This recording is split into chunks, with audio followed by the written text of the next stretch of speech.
Welcome to DeFi Debrief. The goal of this weekly program is to provide investors and potential investors with a brief overview and top headlines of the latest news surrounding EMP.money and Impulse over the previous week. Let's get started. EMP has experienced a bit of sideways action this week.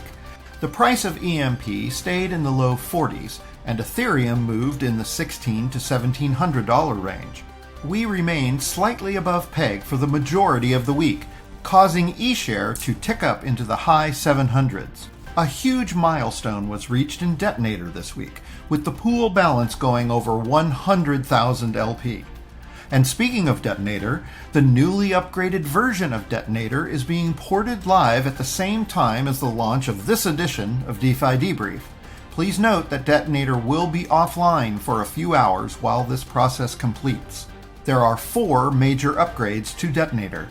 While most of them will be announced at the time of launch, we can report that one of these upgrades has to do with the economics of Detonator.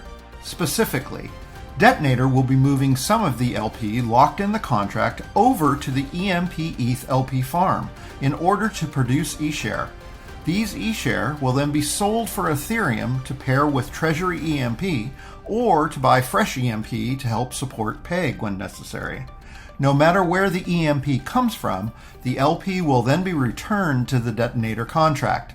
Since this is LP that does not have to be paid out in ROI to a depositor, everyone should benefit in terms of their daily burst. There is a countdown clock for the Detonator launch, and you can find the link in the description below. As exciting as that is, the week was also dominated by the announcement of a new partnership.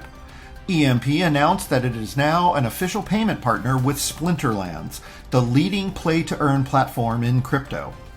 This is the largest use case for EMP to date outside of the ecosystem. Splinterlands has over 150,000 active users per day, processing over 1 million transactions. Effective immediately, you can buy Splinterlands credits with EMP. Credits can be used for gameplay, but you can also purchase cards which can then be rented out to players, providing the means for a new passive income stream. AJ took part in several AMAs over the last week, including Play Estates, Forever Passive Income, DeFi Club, and a unique Korean language investor group AMA. An article on investing.com was dropped covering the new EMP Splinterlands partnership. You can find a link to this article in the description below. A new Medium article was also released and provides a deep dive into the Splinterlands partnership, as well as the opportunities for EMP and its investors. DeFi Debrief has now passed the 500 subscribers mark. We'd like to thank the EMP community for all of the support in our coverage of EMP and Impulse. And to show our gratitude, we're having a flash contest.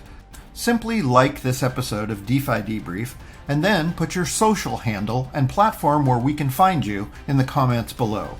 3 separate prizes will be awarded to random winners, including 1 EMP ETH LP, 50 EMP, and a $25 gift certificate to the EMP merch store. Good luck and thanks again. As mentioned earlier, the new updated version of Detonator is scheduled to go live in the next few hours. See the link below to visit the countdown timer. EMP will be hosting a virtual event hall at the upcoming DigiCon event taking place September 23rd through 25th. AJ will be speaking in the EMP hall on December 24th at 3 p.m. Eastern.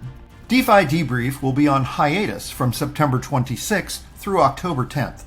Even though there won't be weekly episodes during this period, don't go far because there could be some special programming launching during our break. We will be back for Season 2 of DeFi Debrief starting with the Monday, October 10th episode. Be sure to look for even more coverage from YouTube influencers in the days and weeks ahead, along with contests, partnerships, and more as EMP continues to expand awareness throughout the DeFi space and beyond. That's it for this edition of DeFi Debrief. We'll see you next Monday.